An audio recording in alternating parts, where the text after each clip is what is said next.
বন্ধুসকল আজি যেহেতু দেওবাৰ মানুহজন অফিস বন্ধ সেইকাৰণে মোৰ কাৰণে বনাবৰ কাৰণে কচু আনিছে এইফালে কলা কচু আনিছে আৰু এইফালে বনখুনি আনি দিছে মোক বনাবৰ কাৰণে আৰু এইফালে স্পেচিয়েল গাহৰি মাংস আনি দিছে আৰু এটা বনাবলৈ দিছে মোক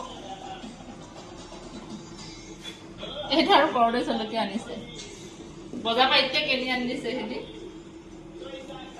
এটা মই বনাম বলকচোন ৰেচিপিটো আৰম্ভ কৰো এতিয়া সকলোখিনি ৰেডি কৰি লোৱা হ'ল এইফালে গাহৰি মাংস ধুই লোৱা হ'ল আৰু এই কচু কাটি লোৱা হ'ল এইফালে পিঁয়াজ লৈছো 3টা বিলাহী এটা আলু লৈছো 3টা আৰু এইফালে ভোট জলকীয়া আৰু আদা নহৰু পেষ্ট এইফালে জলকীয়া পুৰা মস্তিকে এটা বনাম এয়া মই কেৰাহী বহালোৱে আৰু ইয়াতে মই তেল দিম কেৰাহী গৰম হৈ আছে লোহাৰ কেৰাহী পটককে গৰম হয় আৰু তেল বেছি ব্যৱহাৰ নকৰো অকণমান দিছো নাহে পাব এতিয়া মই ইয়াত নিমখ দি লৈছো নিমখ দি দিলাম নে কি হয় তেলত চিটিন নাহে মাংস বহাই যাব সেইকাৰণে মই তেল আৰু হালধি নিমখ প্ৰথমতে দি লওঁ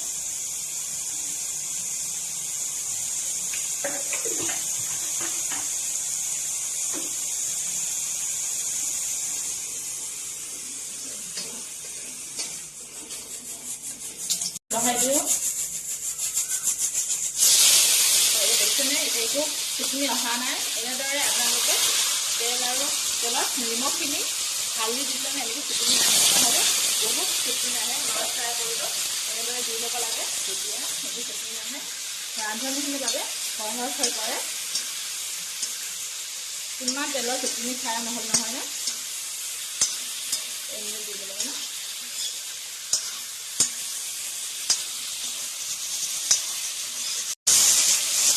এতিয়া অকণমান সময় লৰাই লওঁ আৰু এইফালে পৰিৱেশটো চোৱাচোন ইমান ধুনীয়া লাগিছে নহয়নে এতিয়া মই দিম ইয়াৰ ওপৰত পিঁয়াজ এনেকৈ দিলে বহুত ধুনীয়া এটা গোন্ধ আহে পিঁয়াজৰ খাবলৈ বহুত বেছি সোৱাদ হয় এনেদৰে মই সেইকাৰণে পিঁয়াজখিনি মাংসৰ ওপৰত দিওঁ আগতীয়াকৈ নিদিওঁ ইয়াৰ পৰা ধুনীয়া এটা গোন্ধ আহে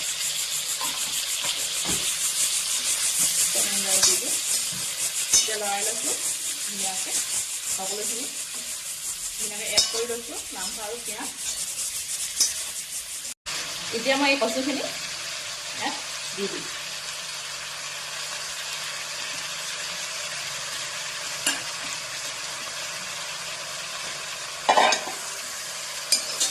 ধুনীয়াকৈ এড কৰি লওঁ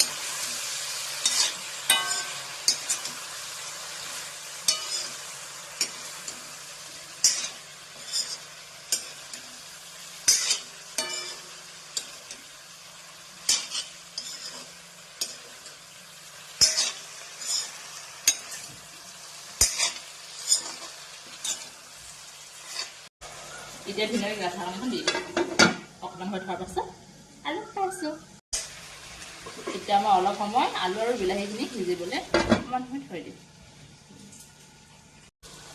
এতিয়া ধুনীয়াকৈ মই আদা নহৰু পেষ্টটো দি লওঁ এইটোৱে মেইন নহয়নে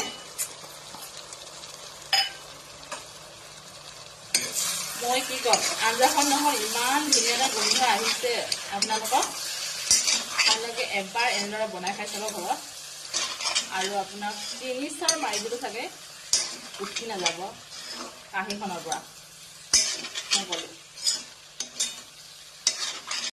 এতিয়া ঢাকন দিয়া ইয়াতে তেজপাত দিছোঁ আপোনালোকে তেজপাত দিলে কেতিয়াও তেলত নিদিব এনেদৰে ওপৰতে দি দিব তেতিয়া মানে আচল গোন্ধটো তেলতকৈ নাহে এনেকৈ যদি আপোনালোকে দিয়ে তেতিয়াহ'লে ইমান ধুনীয়া এটা গোন্ধ আহে কি ক'ম আৰু সদায় আঞ্জাত এনেদৰে দিব লাগে বহুত ধুনীয়া এটা গোন্ধ আহে তেজপাত বহুত ধুনীয়া গোন্ধ আহিছে দেখি কাকা খাওঁ খাওঁ লাগিছে বাৰু কমেণ্ট কৰি জনাবচোন গাহৰি লভাৰসকলেতো খাওঁ খাওঁ লাগিবই এতিয়া ঢাকনিখন মাৰি কিনে অকণমান আৰু থৈ দিয়ে চাওক কিমান ধুনীয়া লুক ওলাইছে ৱাও আপোনালোকে এবাৰ বনাই খাই চাব মই 100% গেৰাণ্টি দিছোঁ খাই যে আপোনালোকে বহুত বেছি ভাল পাব সেইটো মই কৈ থলোঁ এতিয়া দিম ইয়াত কেঁচা জলকীয়া আৰু মই এতিয়া ধুনীয়াকৈ যেহেতু কচু দিছোঁ সেইকাৰণে মই জ্বলাটো বহুত বেছি দিছোঁ। আৰু এতিয়া ধুনীয়াকৈ লৰাই লোৱাৰ পাছত ঢাকনিখন মাৰি দিম, অকণমান থৈ দিম। এতিয়া ধুনীয়াকৈ সম্পূৰ্ণৰূপে সিজি গৈছে। ইয়াত অকণমান পানী দিম, অলপ গ্ৰেভি কৰি খাম মানে। আৰু কচু দিলে গ্ৰেভি কৰি খাই বেছি ভাল লাগে, ড্ৰাই ফ্ৰাইটো নহয়গৈ। ড্ৰাই ফ্ৰাই দিলে খাই ভাল নালাগে, অলপ গ্ৰেভি কৰিলে ভাল লাগে।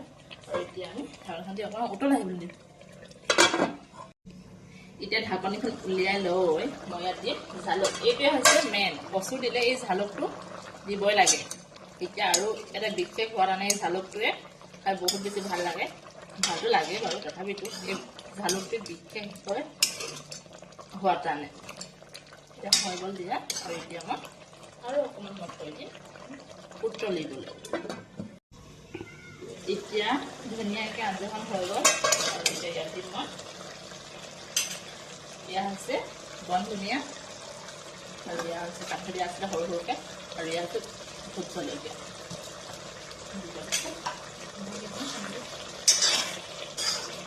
দেখি তাকে খাব লাগিছে, কমেণ্ট কৰি জনাব দেই। মজা হৈ গ'ল। আৰু এতিয়া মই ঢাকনিখন দি এতিয়া হৈ গ'ল আমাৰ আঞ্জাখন। এতিয়া গাহৰি আৰু কচু আঞ্জাখন হৈ গ'ল।